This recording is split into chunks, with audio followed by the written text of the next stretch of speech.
This is Hidden Killers Live with Tony Brueski, Stacy Cole, and Todd Michaels. Well, if you watched Dateline on Friday, you found out more about the Adelsons that maybe you knew, maybe you didn't know, but it didn't necessarily paint them in the brightest of lights. We're going to talk about what was revealed, what came out in that program, and what may be still to come in the case of Donna Adelson or Wendy or Harvey. Of course, here we got Todd Michaels, Stacy Cole. You guys all watched it. I'm just going to ask, right off the bat, Stacy, when you watched it, I know you were carving a pumpkin the other day. You sent me a picture while you were doing it. It was a lovely Donna that you carved into the side of the pumpkin. I thought that turned out really good. It was really good. It was. Yeah. You got the hair really well. I was really impressed with it.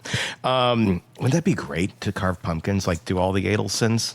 Oh my gosh, yes. There's still a few days. There's time. There is time. What was your reaction to the episode? Because it focused mainly on the Markels, and we're going to get into all of that here in just a moment. I appreciated hearing that side. I mentioned to you guys before we went live here today that I really had forgotten some pieces of this case. It's been lingering for so long. So I think it was a really nice way to do a synopsis. And one of the things that I really forgot about was the stupidity of Donna Adelson and her inability to use technology. Mm-hmm. And what I'm referencing is when she kind of didn't hang up the phone and was sitting there talking smack. And they're recording it when she was talking on a prison line, basically, to Charlie, right? Mm-hmm. I mean, well, that was recorded, and yeah, you're right. There's two parts. There's two parts where she really reveals a lot of shit. There's the I didn't hang up the phone part, and then there's parts where she didn't realize. I mean, she should have. I don't know, but it tells you it's recorded. Being recorded. Yes.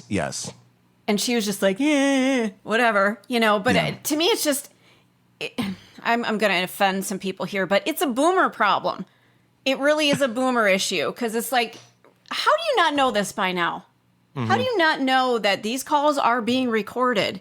Every call that you make these days is being recorded for quality assurance. It's being recorded for security purposes, whatever. You're dealing with somebody in a prison. So there was a lot revealed that I had forgotten about. So it was a nice little refresher course for me. I don't know that I agree. The technology thing is going to be an age problem no matter what. But when it comes to someone like that, I don't know that age is necessarily a thing. Because I think if you're a narcissist and you just have that motor that is always going to be telling you, I need to justify this, I need to control the narrative. You can be 25 or you can be whatever she is, 70 something. Yeah. And I think you're still going to have that same motor, that one that's going to override all sensibility, all common sense of just take a breath. Don't say this out loud. This could get really bad really quick. It's like when you're a little kid and you're just like, I got to say this. Like you need to scratch that itch. Yeah. And with maturity and just mentally being older and understanding how things work and taking a breath and taking a beat and how just immediate reaction doesn't usually solve problems very well, especially on things like this. If that's there and you've never learned to have patience with it, you're going to do that no matter what. I agree. And I feel like it's just one of those things where the certain things are said to her, certain situations come to her, that itch is there.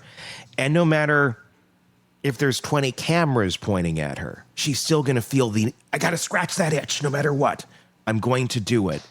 And that self-satisfaction, that self-gratification, whatever it is, that's going to outweigh anything no matter what. It's almost, I don't know, I would almost say in some ways uncontrollable, I would think, in some of these people, where it's not necessarily a conscious decision that she's so impulsive. I bet they don't even know.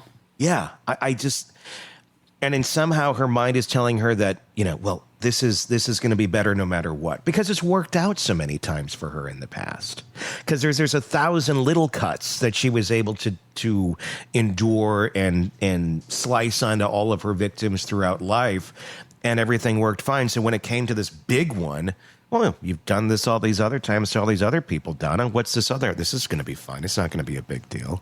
Yeah. I think that's how her brain works. But I agree. It is a boomer problem. But I think that's just simply because of the technology. Do you feel it? I feel it today with some of the technology that's out there. I mean, I try to be as versed in it as I can be, and I'm still feeling like I'm always behind. I can't imagine, I can't imagine how they feel right now on some of the stuff that's out there. I mean, we're talking, before AI, when a lot of this stuff was going on, being behind now, it's just, it's another galaxy, it feels. I feel like I'm Gen X, so I feel like I need a Gen Z to or a millennial to come and hold my hand and show me like, hey, let's meet on Sundays at 3:00 and you show me the new shit from the week before. Yeah. Can we just do like a half-hour little class? Like, tell me what was it 6-7? I don't even know what that means. I don't think, does anyone know it? I don't think there is a meaning to it. I don't know that they know what it means. I tried to ask my daughter about it, and she's like, I don't think there is a meaning. I think people are just saying it and doing it. I'm like, well, why? They just are. Well, and by the way, Daphne in our chat pretty much just called me an idiot. I'm not saying that all boomers are like that. I know a lot of great boomers. I'm not an idiot here, but I know a lot of boomers that really struggle with technology and get themselves into trouble.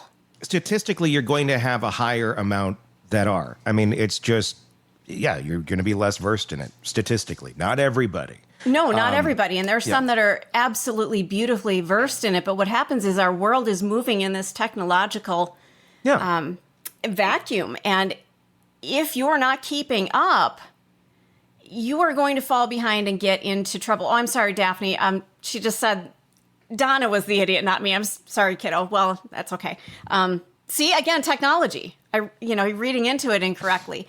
But if you are getting behind in technology, look at everything that we do that is on your phone. If you if you have a jitterbug phone, like a lot of us got for our grandparents, you can't do a lot of things. There are some places you can't go. Are those still around? If you go to a sporting event, they don't take cash anymore.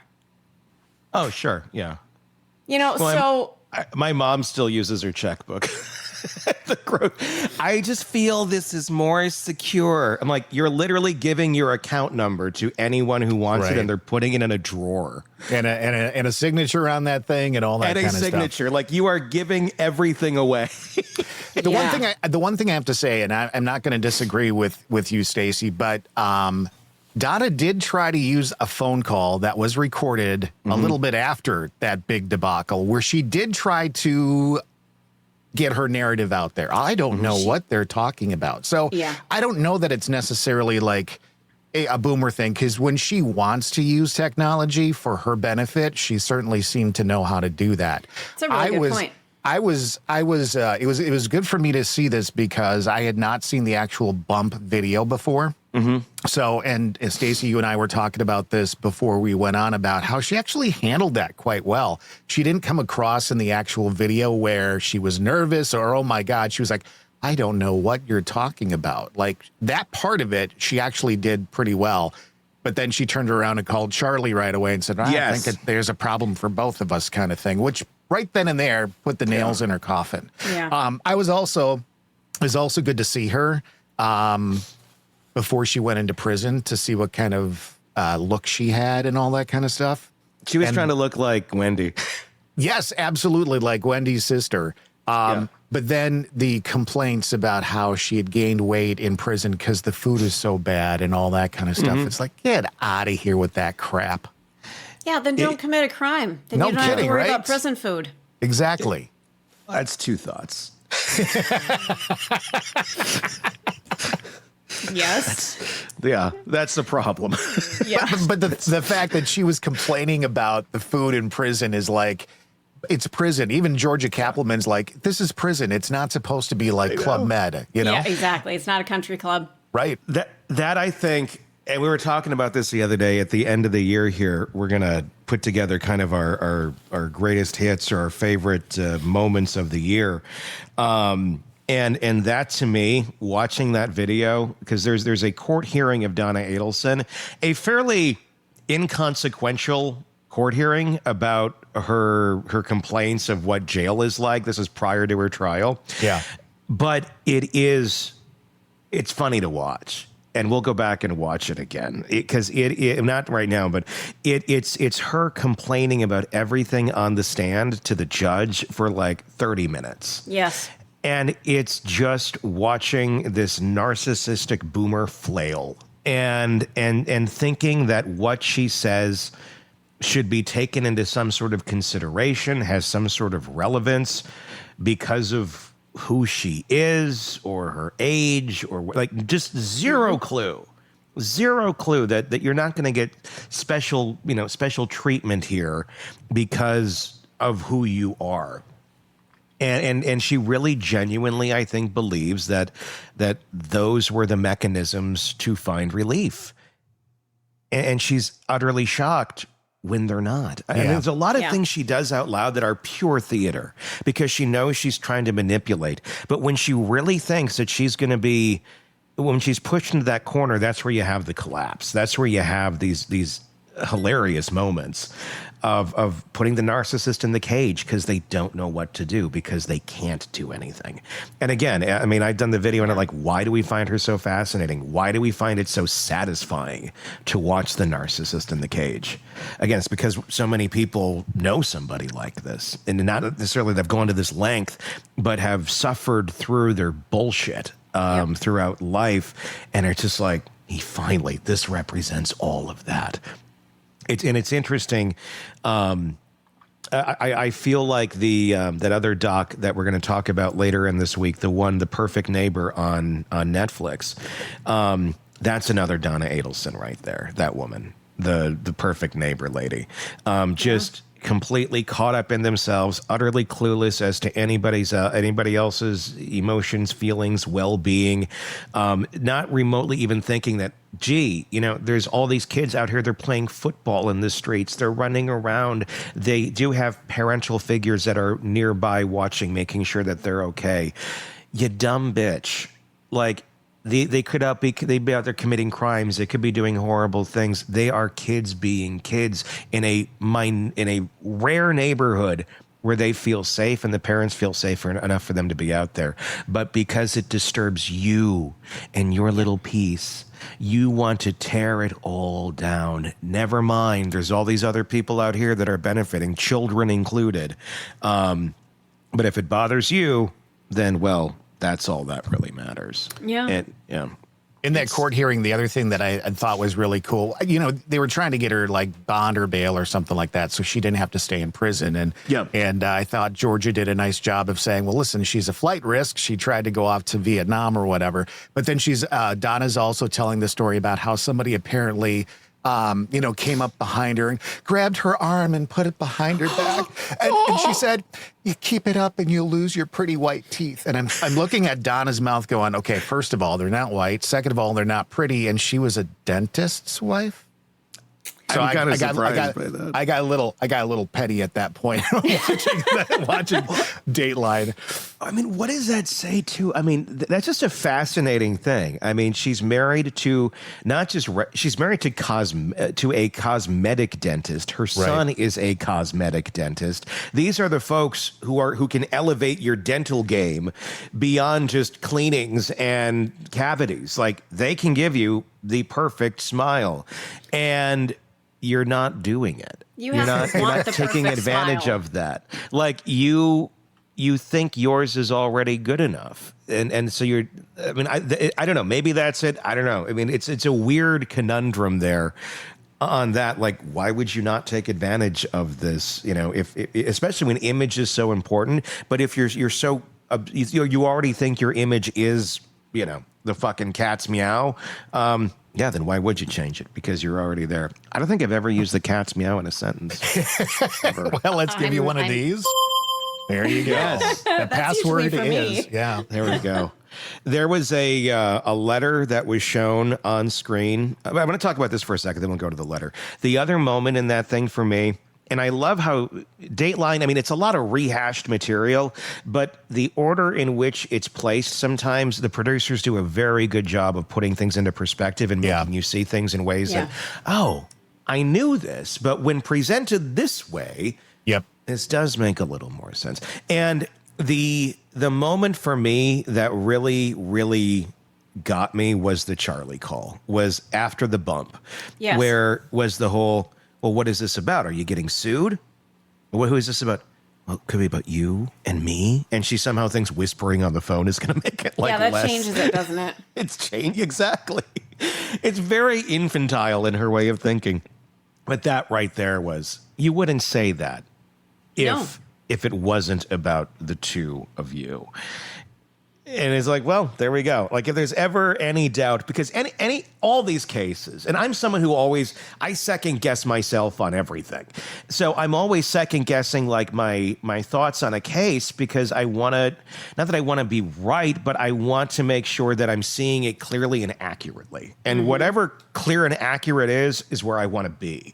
So if I'm clouded by something, I want to understand that. I'm willing to change my opinion, but I need to hear that. And those little pieces like that are what make me go, yeah, okay, well, yeah. Yep. And then right after that, too, they showed a clip of Georgia talking with the jury, basically saying, you heard that. Like, this is damning evidence, basically, is what she said. So you're right. Yeah. The way they kind of piece that stuff together, you're like, oh, God, I mean, I knew that. I knew she said those things, but, God, that makes so much sense. Exactly. When the ingredients are the right amount in the dish, it makes it right. When it's messed up, it's hard to tell it sometimes. Exactly. I got a letter here. This was obtained by Dateline, and we're going to read it. I have the full transcript of the letter. There was a little snippet of it that was read on Dateline. This is the full thing, and this was a letter written in 2024 to Harvey from Donna, and it's about her grandkids and them going to school for the first time. And a couple of things I want you to think about when we read this and you listen to it.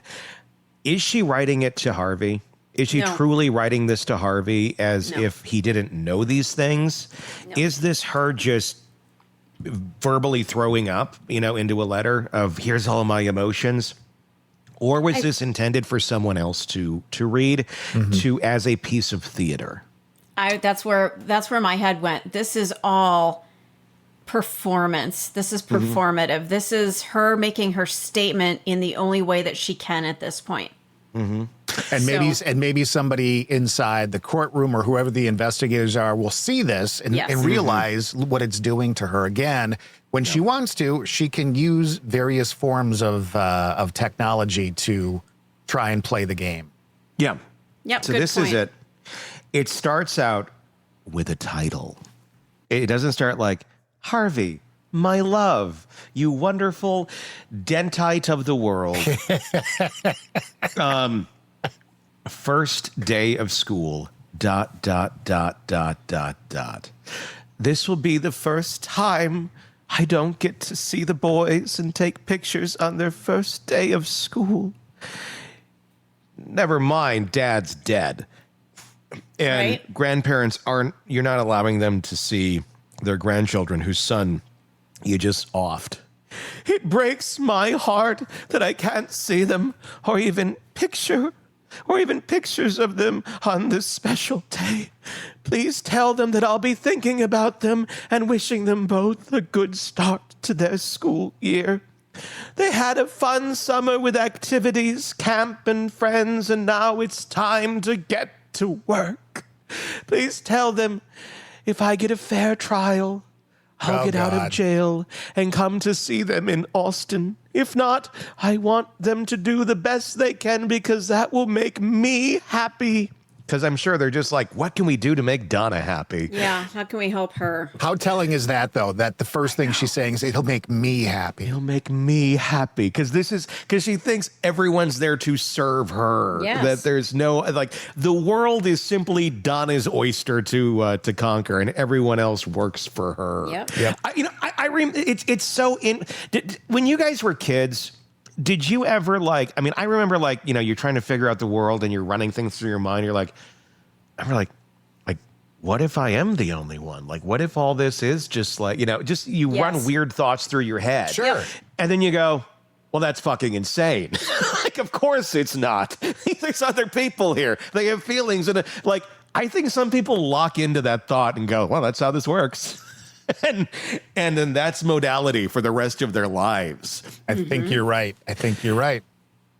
If this state convicts me like they did to their uncle. Their uncle? Like, wait, wouldn't you say my son? Yeah. Right. For a crime had no pardon. I want them to remember all the fun things we did together. I do not want them to visit me in prison. I just want them to remember the good times. If I don't get out, then hopefully I die soon so that no one remembers me in prison garb behind bars. Donna, that's the only way people are going to remember you, actually. That's the only legacy you have. Can I just say something here? I guess you could call my dad a histrionic person. He would always, my mom and dad had a very contentious custody battle. We were in court all the time. I actually had to get up on the stand and testify against my dad that he was a horrible parent so that I didn't have to go spend summers with him. Long sordid story. But he would call up on a Sunday after, was it before 5? I think it was before 5. This is a long time ago. Long distance became more expensive after a certain time frame when people had landlines. Because, yes, I'm a little older. And he would say, oh, I'm not feeling well. I've been having chest pains. I may die. And it was just this horrible guilt trip of, I'm going to die soon. And finally, one time I said, well, you didn't die last week, so I think your odds are pretty good for this week. Yeah. I mean, knock it off. We're all going to die. It's what they do. Exactly. It is what they fucking do. Yes. And it's like it's a scripted play. When this doesn't work, when that doesn't work, when all the levers that they used to pull that were able to manipulate people, simply the slot machine's not plugged in anymore and it's not going, what do? You're ill. You're sick. And they all fucking do it. And when my dad finally died, Tony, when my brother called and said that my dad had died, I said, are you sure? Yeah. Because the guy had been dying my entire fucking life. Exactly. I've seen it. I've seen it in my own personal life. I'll share a little fun stuff here. So the narcissist in your life. The narcissist that was in my life for many years, narcissist, borderline, all that. 2 fake cancer scares. Oh, yeah, we had one of those. Yep. Mm-hmm. And then also tell the children that too. Oh my. Yes. Yeah. Yeah. Well, think of what it does to a kid. Holy shit. To have them traumatized that their parent's going to die. Yeah. And then you wonder why your do child that to a kid. No. And then you wonder why no child wants anything to do with you. It's like, well, you already traumatized one this way, and then you add this in when all the levers weren't working, it was, I'm dying of cancer. Yeah. Yeah. And oh my God. And as a healthy person, when you hear that from someone, you have empathy. Of course. And that's You're what supposed to. That's what they're betting on, and eventually, I mean, it's like the boy who cried wolf, but like in a real visceral, sick level. And you go, I can't believe someone would do this. Right. And I don't know sometimes if they actually believe the shit they're saying. Maybe they do. But sometimes it's just, when all else fails, I'm going to be deathly ill. And you can see it when folks like this begin to collapse. Yeah. And I mean, I'm not going to say any names. I'm not going to say. There's one I'm watching in real time. I think some of us are watching in real time. Narcissistically collapse right now. I can guarantee illness will be next. I can fucking Always. guarantee it. Always. I can guarantee there's going to be a feigning of an illness soon. Do you where want it's to gonna be- do a bet right here on the podcast? Because we can all throw up some money to see what happens Yeah. here. I've got $5 in my wallet. What about you, Stacy? I think I've got a $2 bill hanging around somewhere that I've been well, there saving you for go. years. I mean, I'll take the 2 out of that. Are we going to put a timeline on the date that the illness appears, or that? I think it's going to be before the end of the year. I do too. It's going to be at an inopportune time for everyone else. It will probably be a holiday. I was just going to say Thanksgiving yes. or Christmas, because they also do that. Narcissists will pick Yes. the holiday or whatever moment is important to someone else. Yep. So it will either be on a holiday or someone's birthday or some momentous occasion in their life, some sort of Yeah. achievement that's going on. That's when it's already in queue. In I the back vote of their mind, Christmas. they're like, it's cocked, it's ready to go. And there will be a feigned illness in that scenario. But there is in everybody's scenario when these sort of things happen. Again, I'm not going to say more about that as far as but I think a lot of us know what I'm talking about. Yeah, we do. Stacy's in for $2 at Christmas. I got that written Christmas. down. You got Yeah, Christmas? Christmas Eve. You're going I'm going to specific. go. I don't know that it's going to, I think it's going to be desperate and it's going to be needed sooner, seeing that, because the implosion we're watching is insane. I'm going to go Thanksgiving. And I think the feigned illness. I'm going to go with but Festivus. Festivus for mine. For my When is friend. This is Festivus, by the technically way? what? There's a date for it. Yeah, let me look that up because I do celebrate it every year. I didn't when I moved out of my house. I didn't bring my Festivus pole, but I had a pole out in the garage. Not like that kind of pole. Yeah, not that whatever. kind of pole. Yeah. She's spinning around What's the this? pole. Oh, it's a Festivus pole. Bullshit. Nobody attaches a Festivus pole to the ceiling. Why is It there wasn't like attached. It strobe was lights? just a pole on a stand. Why is there baby oil all over it? It doesn't make any sense. That would be. I think you've got to slide down the pole. Then that would be. Yeah. But I'm going to go Thanksgiving. I'm going to go Thanksgiving on that one. That's my guess. I don't know. Right, We'll see what all- Festivus 2025 is December 23rd. It's a Tuesday. Okay. Yeah. So on that, we're live that week? Are we not live that week? I don't think so. On what? The 23rd Christmas? of December. No, I think we're going to be not. All right, like so that. we'll have to do our Festivus celebration early, where we do the airing of the grievances. That'll be fun. Yeah. So I think there'll be definitely a serious feigned illness, and no one will know the difference because you can't go get medical records and be like, "Hey, this is what's happening." And so it's just going to either you're going to be on board with it or you're not. And I don't know what I'm watching there. There's a lot of people jumping ship. So yeah, that'll happen. And Donna, we're going to see Donna. We're going to see Donna feign some illness here too. Yeah. So it's just part of. It's like when I started learning about borderlines, narcissists, history, all that shit, the dark triad of insane. Yeah. It's like the joke is they all went to the same convention because they all go off the same fucking playbook and they all think they're so unique in it. And they all think nobody's going to see this. Nobody's going to see through my bullshit. If I say it aloud, people are going to be like, well, that's true. Yep. And, They all have the same thing is, swag bag. and the thing is, a lot of people do. And that's the scary part of it. But Donna, I'm sure, is going to go, that'll be on her thing as well. Let's continue with the letter here. It says, that's not what I want, of her being behind bars. Doesn't want the kids to remember her that way. Please remember this. I'm holding on the best I can. Every day is a challenge. I believe that I should come home, but I'm realistic too. We all saw the 2-hour deliberation and the decision to put my son behind bars for life. This is still Tallahassee. Kappelman is still the hometown Southern sweetheart prosecutor who's gotten convictions on everyone in this case. She just wants another notch in her belt. She doesn't care about the truth. This is vigilante justice.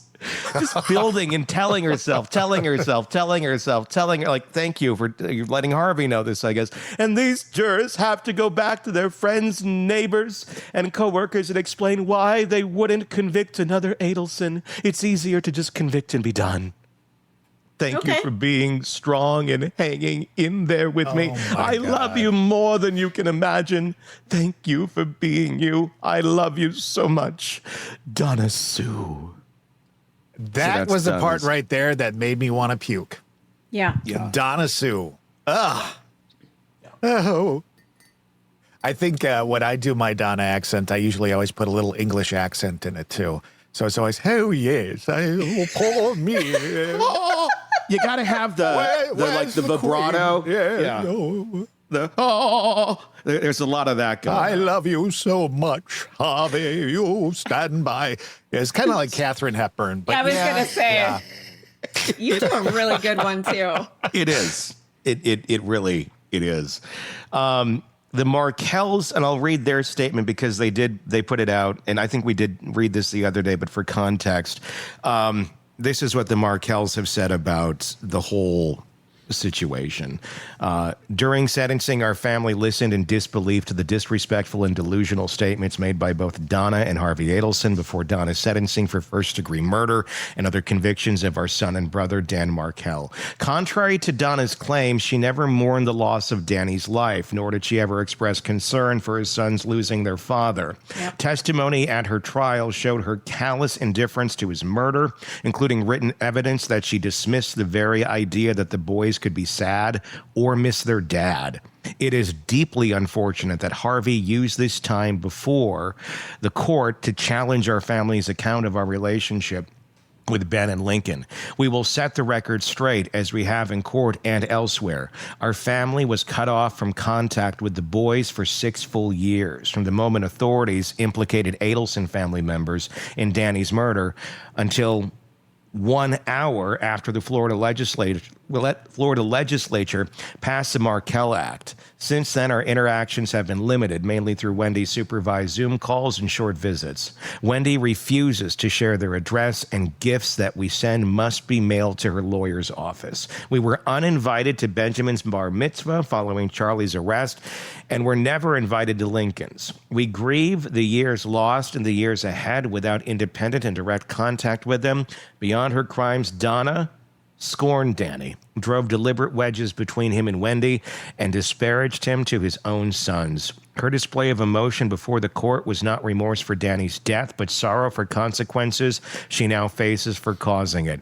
We thank the court, prosecutors, jurors, and law enforcement for their steadfast commitment to bringing justice to Donna Adelson for her role in this terrible crime.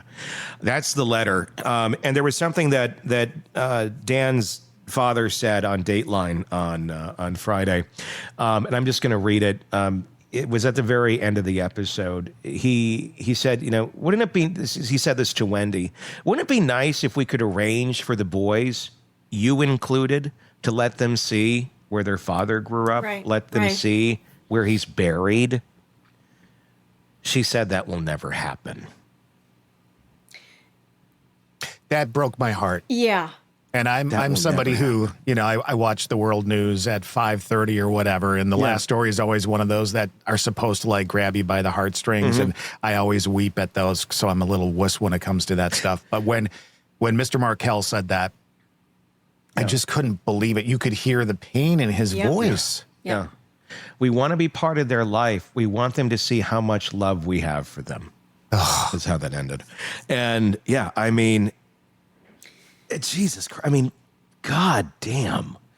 And it may not, God knows what these kids think of their grandparents after what the Adelsons have fed them over the years. It's probably not as easy as flipping a switch. They're in their mid-teens. If they have their mindset made of who they are, and as everyone is at one point in time, young and dumb, they are products of what they've been brought up around. And unfortunately, it's been mainly the Adelsons.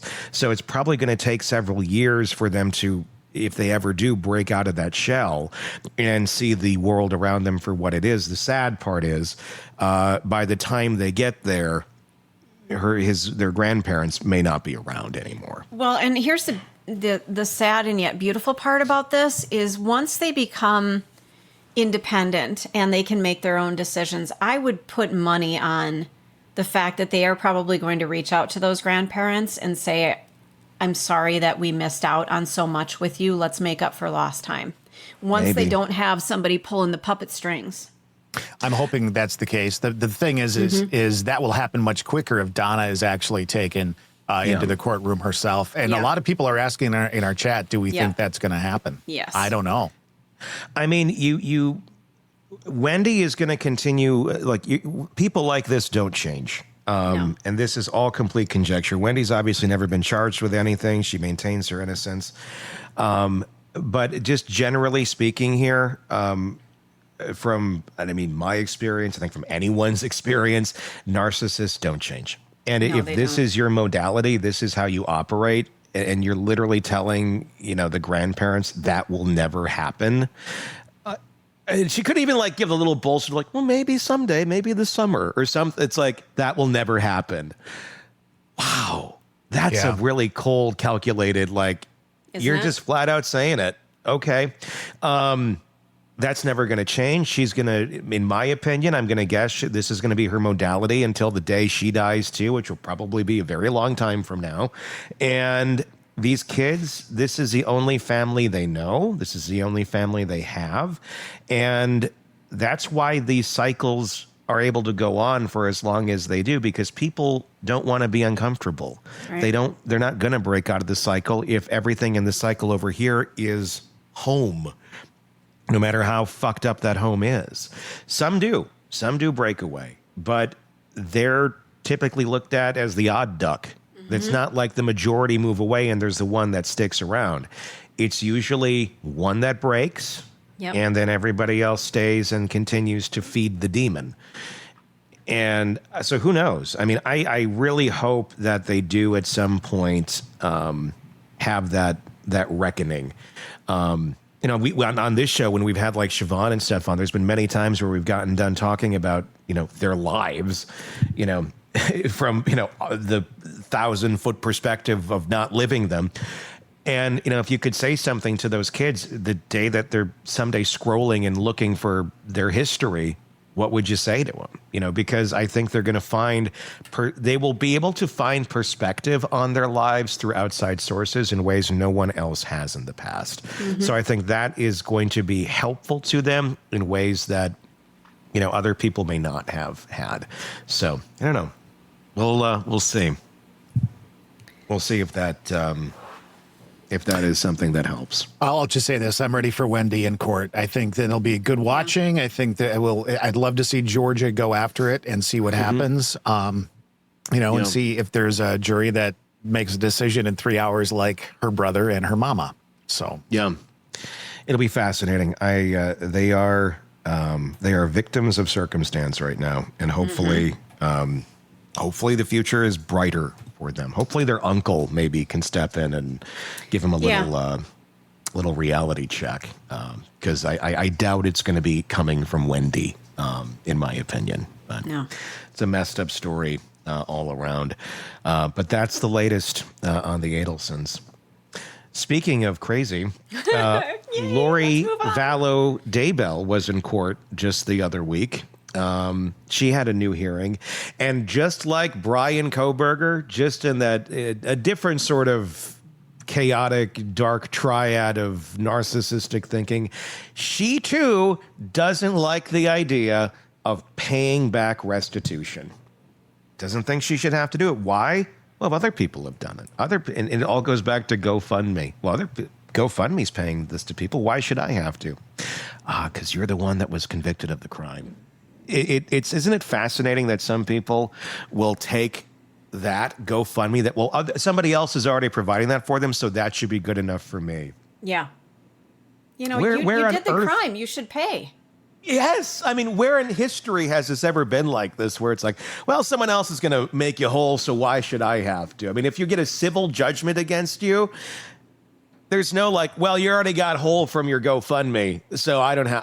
I'm off the hook for that now. Right. And somehow think that arguing that aloud, speaking that into the atmosphere, into the world, is somehow going to make it happen. No. But that's the magical, narcissistic thinking that these people have. Let's watch some of this. It's a short piece of the hearing of Lori Vallow Daybell, and then after that, we're going to watch a little bit of Chad telling ghost stories. NCR 2022-001242. State of Arizona versus Lori Daybell. Is Miss Daybell on? Is that the Joab Fedorf? What? It's talking about the... Mr. Lund, could I have you turn your camera off just to not be a distraction? There we go. Lori has shown up on the camera. All right, I called the case. Let's have the state announce. Trina Kay on behalf of the state. And defendant. Lori Daybell for the defense. All right, I can hear everyone fine. This is the time set for restitution hearing. Have there been any agreements? Your Honor, I am not sure. I was going to check with Ms. Daybell if she would stipulate to anything. I do have one correction in the documents on bait stamp 101133.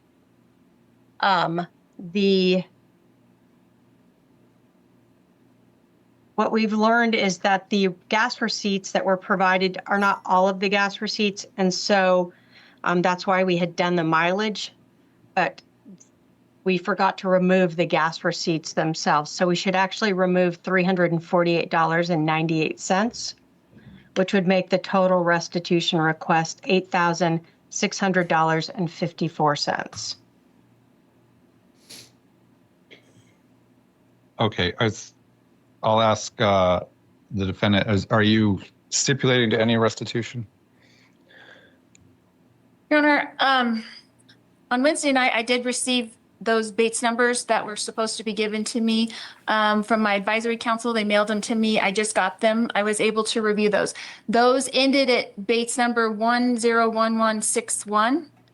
And yesterday I was informed by my advisory council that the state sent over one more document on Tuesday by email to my advisory council. And I have not seen that document. It's Bates number 101162. It is my understanding, since I talked to my advisory council yesterday, that that document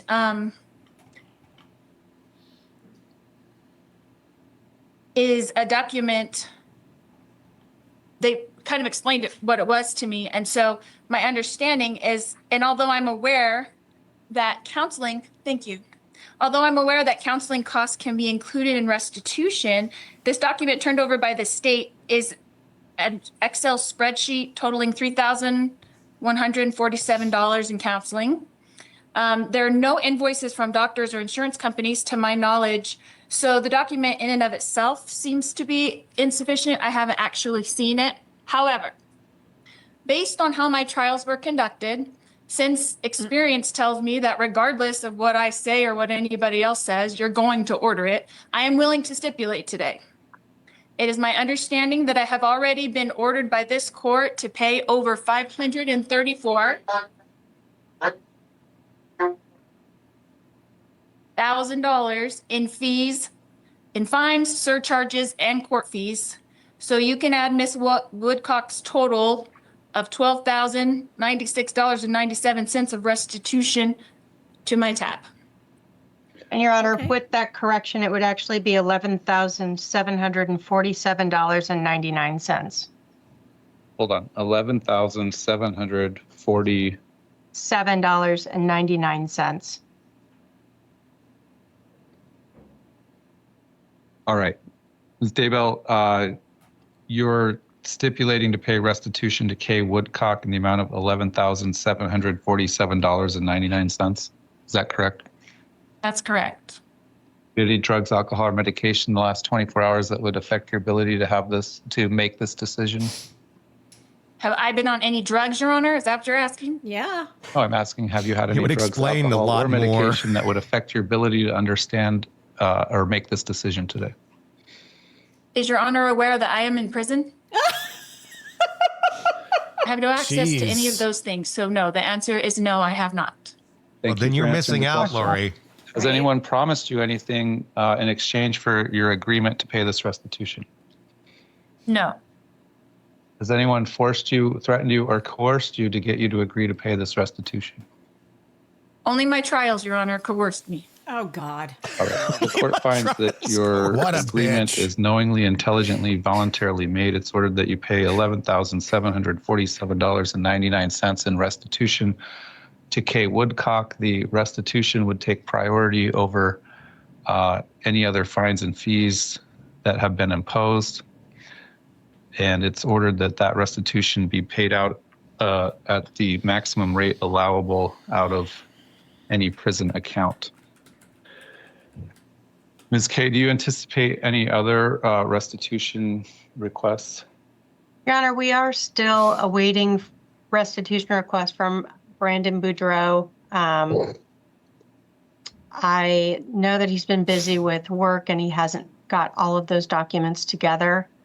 When I get those, I will submit them to advisory council and to Ms. Daybell's investigator, who seems to be able to get that to her much easier. And just for the record, Ms. Woodcock is still ongoing counseling, so there could be subsequent requests. Well, the court retains jurisdiction over the matter of restitution for the period that the defendant is serving a sentence. So I'm not setting any further hearings at this time. We'll wait and see if any requests for hearing come in. All right. Thank you. We'll be at recess. Thank you. And Lori just sits there blissfully unaware, shaking her head. How rude. I mean, I'm sorry, but like you're in front of a judge. You've been, sentenced and all this kind of stuff. Don't you have some? No. No, because the God rules don't dang apply it. to her. No, They she has no don't. respect for this system whatsoever.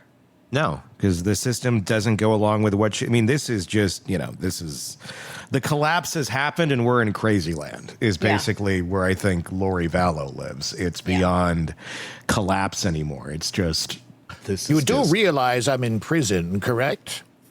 No shit, Sherlock. entertaining. I don't know. If I were the judge, I wouldn't put up with that. I'd be like, I don't know. Do something I else think to he's her. used to it now, Todd. I think he just goes, I got to ask the questions. I got to check the box saying I asked her this. I was really hoping that during the trial they would have used the shock belt. Because she had one on. They literally had her hooked up to one where if she was going to get nuts, they could press the button. I wish they had, But they did not. Because she kept it kind of controlled, and I think she's a train wreck, so people just kind of want to watch it anyhow and go, "Oh my God, this is not good." The way restitution works in every state is a little bit different here, but in Idaho, 20% of whatever you make, and you're in prison. How do you make money? You can make money in prison. Like if you have a duty, a job, you can make like $25 a month cleaning the kitchen, whatever it may be. It's like chores basically, and you get severely underpaid, just like your parents severely would underpay allowances. And then 20% of that then goes into restitution. It also can happen if someone puts money into your account. So if there's an outside source, if somebody gives Lori $100, $20 of that is going to go back to restitution. And then it gets divided out to all the places that restitution is supposed to be paid. So I know some people are wondering, how do they get money? That's how. That's why it's so important. In Idaho, there are also no son of Sam laws. The son of Sam law is the law that basically was in place for the son of Sam murders, where you can't profit off of your crimes. You can't write a book and make $1 million. Some states have these. Some do not. Idaho does not. Meaning, in another case where we have the same sort of thing going on, Kohberger arguing that the GoFundMe should just completely suffice the victims, is if Kohberger were to get that money, then he should not have to pay anything back. So if Kohberger can write a book, Kohberger can make money off of his crimes. Dang it. Yeah. That is there because there are no laws in that state that prohibit that from happening. I don't know if you got one in place now, if that would prevent it, because the law would go in place after the conviction. I don't know the answer to it. It's probably somewhat of a legal gray area, but that's why these things do matter, because of that. Now, what's Kohberger going to do with whatever he makes in commissary? It's a lot of Cheetos, Right. but only 20% goes back to pay that restitution. But that's why these things matter. They seem silly, but when that's all you have left, that's like the last little thing you can control. They're going to fight for it. They're going to fight for whatever bit of control they still have. So there's Lori. Yeah, I kind of forgot how much I missed her. Is that just Don't sick we and all? wrong? Yeah. Don't we all miss Lori? I Yes. was so happy when it was done. But every once in a while, I don't mind a little visit to see what's going on in the land of crazy. Speaking of the land of crazy, Yay, do we have time? her hubby, it's a long piece, and he goes into, when he gets to musical taste, he basically goes on about Christian rock, and I don't really care about that. Let's listen to this. Let's listen to Chad Daybell's. We're going to go to letter number 7. And remember Chad letters from chad.com? They were supposed to be releasing like 2 a Yes. week. Yes. Like months ago. We've only have 7 so far after several months. I think they may have kind of gotten the hint. Maybe his kids have gotten the hint who are posting these, that this has turned into just pure comedy gold and not actually Chad getting to tell his story. Right. and right. I'm happy to be part of destroying that. So hi, Chad's kids. If you have any clue in the world, go do something else. Don't waste your time on your shitty father. No, we want to keep seeing these, Tony. Come on. Well, it's, someone finding, a path in life that doesn't involve insanity or us getting the letters. I'm going to go on the humane route and go do something Fine, else. Please get fine. away as far as you can from these mad, crazy people that unfortunately you were born into. Just look at him as a sperm donor and not a good one. Jeez, gross. I mean, it's true. That's all Had he to go is. there. That's how you're going to have to look at your dad, because he's a piece of shit. So this is letter number 7. And with it, this is fun because it's Halloween week, so it times out quite well. Yes. Chad is telling ghost stories. And I put together some lovely graphics with this if you're watching us on YouTube. If not, Hidden Killers with Tony Brueski. We're going to get to hear some ghost stories from Chad Daybell. Let's listen. When I was Springville's cemetery sexton, most days were calm, but there were times when things got a little spooky. The most tangible ghostly experience I had happened after we buried a man named Eddie, who had been known in town as a petty thief. His burial spot wasn't far from my office, and almost immediately after his graveside service, strange incidents started occurring. For example, the morning after Eddie's burial, I arrived at work and noticed the gate to the enclosure where we parked the backhoe and dump truck was swung open. This was unusual because I always made sure the gate was locked as I departed each evening. I possibly left the gate open on accident the first time, but after the same thing happened the next 2 days, I strongly suspected Eddie was still picking locks and causing mischief, despite being dead. When I left for work after the third incident, I tucked a piece of plastic around the lock in a certain way so I could tell if someone touched it. I even drove back to check the lock that night after dark, and it was still fastened securely with the plastic in place. However, when I checked the gate early the next morning, it had been pushed open a few inches. The lock was undone, even though the plastic looked untouched. I wasn't amused by this ghostly prankster. The biggest surprise came moments later when I checked the shed next to my office. The shed had a padlock that required a key I kept on my keychain. But not only was the shed unlocked, but the padlock itself was hooked on a peg above the door. By this point, I wasn't scared. I was irritated. I figured Eddie was nearby, probably pleased I had noticed his handiwork. So I turned around and said, "Hey, Eddie, listen to me. Hey, Eddie. I'm impressed with your skills, but you're going to get me in trouble. What if someone sees the open gate and steals the backhoe? I'd get fired. I paused for a few seconds, then added, "Eddie, you don't belong here. There's a better place for you. Look around, go toward the light, and don't come back." He must have listened, because any problems with the locks stopped that very day. The Springville Evergreen Cemetery has a good, positive vibe, but there were a couple of areas where negative feelings were very strong. One section caused me anxiety, although there was no logical reason for it. I sensed I was treading on someone's territory, and they were bothered I was there. I'd never shared these feelings with anyone, though, until our cemetery secretary brought me a burial order. She pointed out the location, then said, "I hate that part of the cemetery. It gives me the creeps." I explained to her that I felt the same way in that area. She grimaced and actually shivered from head to toe. She said, "It feels like someone is playing with my hair when I'm over there." But my most frightening cemetery experience happened in another area. One woman's grave was well known for being supposedly haunted, and I avoided it. But it so happened someone died who would be buried in the plot next to the haunted grave. In order to put the new burial in the right spot, I would have to use one of our metal probing rods to push down through the soil and locate the concrete vault of the haunted grave. I've analyzed what happened in the next few seconds 1,000 times in my mind, but there is no denying that when the probing rod hit the vault, an electrical shock jolted my body. I dropped the rod and shook my arms until they stopped tingling. I wondered if I'd struck an underground power line, but it was impossible. I grabbed the probing rod once again, and this time when I touched the vault, it felt like somebody shoved me viciously in the chest. I took off running as fast as I could. I sensed an angry, demon-like spirit right on my heels, and it chased me all the way to my office. I could feel the demon clawing at me. Every inch of my body was covered in goosebumps, and I was praying out loud the entire way. My office was several hundred yards from the grave, but I covered the distance in record time. I was completely terrified.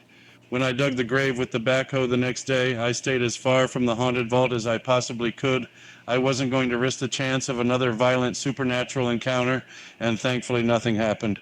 I later read the autobiography of Heber C. Kimball, a very prominent LDS church leader in the 1800s. He endured a demonic attack while on a church mission in England that reminded me of my own experience. He was struck with great force by some invisible power and fell senseless to the floor. 2 other missionaries helped him sit on the bed. Then all 3 of them could distinctly see evil spirits who gnashed their teeth at them. Haber said, "We saw the devils in legions with their leaders who came within a few feet of us. They came toward us like armies rushing to battle. They appeared to be men of full stature, possessing every form and feature of men in the flesh, who were angry and desperate." He added, "I learned the power of the adversary, his enmity against the servants of God, and got some understanding of the spirit world." Source, Life of Heber C. Kimball by Orson F. Whitney, pages 144 to 145. Thankfully, the positive cemetery experiences outnumbered the negative ones. Most graveside services carried a good feeling, and it was easy to sense that loved ones of the deceased were in attendance. These spirits were eager to welcome their friend or relative back home and to congratulate them on a life well lived. One tender moment for me was at the conclusion of an older woman's graveside service. She and I had been neighbors for several years, and I had sometimes assisted her with yard work and other mundane tasks. As her family members returned to their vehicles, it felt like she came to my side. I could sense how happy she was to graduate and continue on with her eternal journey. A warm sensation filled my heart, and I sensed she was thanking me for the help I had given her over the years. I was filled with an assurance that we'd see each other again in a future day. It was also at the cemetery that I got the message to begin my career as an author. Writing books was another phase of my life. I had seen in the video snippets shown to me during my near-death experience at La Jolla Cove, but I hadn't been given any context of when or how this would happen. I figured it would be later in life, not while I was still in my 20s. A big snowstorm had hit Springville overnight, so I got up early to plow the snow from the cemetery roadways. There was also a funeral coming that day, so I began shoveling a wide path across the lawn to the gravesite. Then from out of nowhere I heard Grandpa Keith's familiar voice. He simply said, "It's time to write your books." I leaned on the snow shovel and said aloud, "That's great, but I have no idea what to write about." Almost immediately, the entire plot of my first novel filled my mind. I quickly finished shoveling the path to the gravesite, then I took my lunch break and spent a few minutes jotting down a summary of the storyline. I worked on the book each night at home for the next few weeks. When I felt satisfied the book was ready, I submitted the manuscript to Cedar Fort Publishing. I was soon offered a publishing contract. To my surprise, the novel became a regional bestseller, and I ended up publishing my first 12 books with Cedar Fort. I was confident that my books were inspired from a heavenly source, and I knew writing them was helping fulfill my promise to Grandpa Keith, but it always helps when the adversary reinforces that you are on the right track. One night, as I was falling asleep, I heard a rustling noise outside our bedroom window. As I lay there, a dozen voices suddenly shouted in unison, "We hate your books." It was fairly loud, and I looked over at Tammy, but she hadn't awakened. Then they repeated the phrase. I jumped out of bed and looked out the window, but no one was there. The voices were high-pitched and certainly not mortal. I knew I'd been visited by evil spirits. Even though I couldn't see them, I sensed they were milling around my yard, and I could feel their anger at me. The LDS Church teaches that families can pray and dedicate their homes to protect against evil spirits, and we had done that when we moved in. But now I rededicated our home and expanded it to include all of our property. I asked Heavenly Father and His angels to remove these demons and stop them from returning. It was a relief to feel them depart, and we didn't have any more trouble with them after that. Although the encounter was frightening, it actually strengthened me to know the adversary and his demons weren't pleased with the books I was writing. Bookshelf. A bookshelf. I was employed as Springville's cemetery sexton for several years before moving into the book publishing world on a full-time basis. As I mentioned in an earlier letter, our book company started off with great success. Then in 2008, the entire publishing industry began feeling the effects of the Great Recession. At our annual booksellers convention, I met with other publishers, and we tried to reassure each other that our companies would survive. After all, during the Great Depression in the 1930s, the citizens had turned to books as their main form of entertainment during hard times. Well, history didn't repeat itself in this age of the internet. We were barely able to keep Spring Creek Books afloat. We did bounce back a few years later, but in the meantime, it was clear I needed to find a different full-time job. In a strange twist of fate, it meant a return for me to the cemetery business. Right? Spanish Fork's cemetery sexton was retiring, and I applied and got the job. In some ways, it was surreal, because when you grow up in Springville, your main rival is Spanish Fork. But I felt welcome, and I had great co-workers. I want to share a Spanish Fork ghost story because it was a situation where I didn't see anything, but my two co-workers did. I'll call them Derek and Sam to protect their privacy. The story begins as we were filling a grave in the part of the cemetery where original settlers were buried.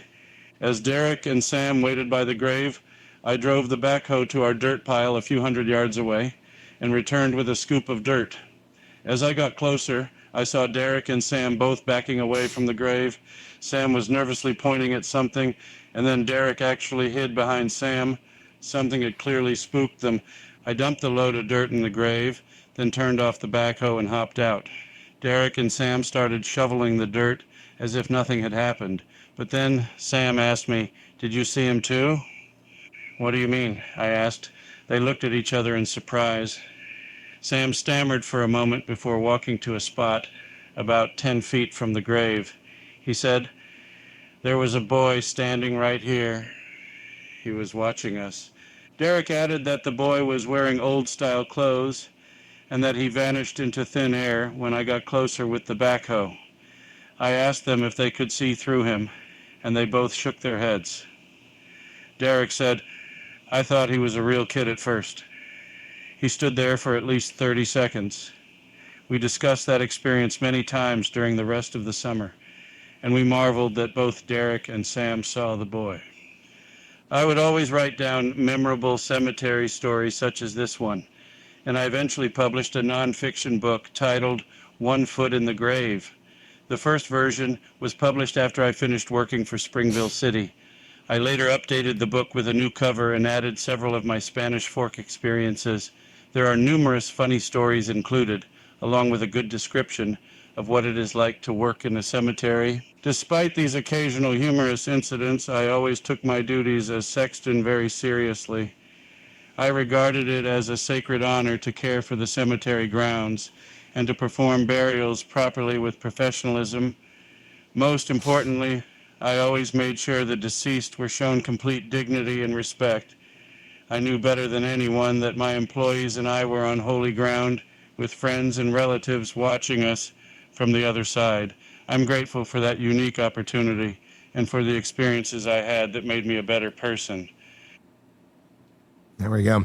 You want to hear more of that? I'll post the full video later today on our YouTube channel. I'm not sure what's scarier, his stories or his use of the term probing rod several times. I was trying to not snicker because I'm like, wait a minute, did we just launch into his novel? Probing rod. Hey, Lori, come here. It's probing rod night. We just had a delicious Stouffer's chicken dinner. Now it's time to use the probing rod together. Is that what he calls it? I mean, look, you're to the kids. He's a sperm donor from his probing rod, and that's your dad. We just got a message, and sexton, yes, and the term sexton is also interesting. Hearing him say that. So there you go. There's some Chad Daybell ghost stories. I needed that more than you probably even understand, Tony. That was perfect. Yes, Todd, thank you, because I have been begging for this for weeks now. And we're sitting on number 7. We've just stopped at number 7, and it just pains my heart. Chad, we'd like more. Please? Chad, if you're listening or if your kids are listening, please write us more. Give us something. Let's hear the holidays. I want to hear what the holidays were like for the Daybells. Yeah. I want to hear what happened at Thanksgiving. I want to hear about the turkey loaf. I want to hear about the canned cranberries. I want to hear about how, that one Christmas, that one thing happened that changed you forever. We're not going to have to talk about it, right now, but we'd love you to write about it and share it with us. Just I don't know give what that us is, that. but share it with us, please. What do you think little Chad Daybell would have asked for Christmas when he was a kid? A shovel. Yeah, I could see that. Practical use for a shovel. The guy, every story he tells seems to come back around to a shovel. And I don't mean to make light. Yeah. I understand that there's so much tragedy in this story, but something about that, I just need to go to the other side and find the humor because it's so effing dark. Please, no disrespect, but the guy is just sick. Well, I think he enjoyed his life as a cemetery sexton. I mean, he talks about it seemingly fondly, and I don't know. I suppose you could find joy in that. I enjoy cemeteries. I enjoy hanging out in them. If that was my plight in life, and that's what was what presented itself as being the job, I don't know. I could make the best of it. Jean just mentioned, she said, hopefully he'll get writing. The divine being will give him ideas for letters. I love it. Perfect. Yes. It's coming to you soon, Chad. Tell us more. Tell us what's in your heart. Yeah. So there you go, Chad Daybell, letter number 7. He's leaving us hanging. Holidays are coming up, Chad. Come on, deliver like Santa Claus. Deliver. Chadley Claus. Chad. You want to. All right. That's going to wrap up our program for today. Let us know your thoughts in the comments section on YouTube. If you're not already there, search Hidden Killers with Tony Brueski, and you will find us. And press subscribe, whatever podcast platform you are listening to us on, so you don't miss any of our coverage of this and the many cases that we got for you right here. All right. Until next time, for Stacy and Todd, I'm Tony. We will talk again real soon. Want more on this case and others? Then press subscribe now and don't miss a moment of true crime coverage from Tony Brueski and the Hidden Killers podcast.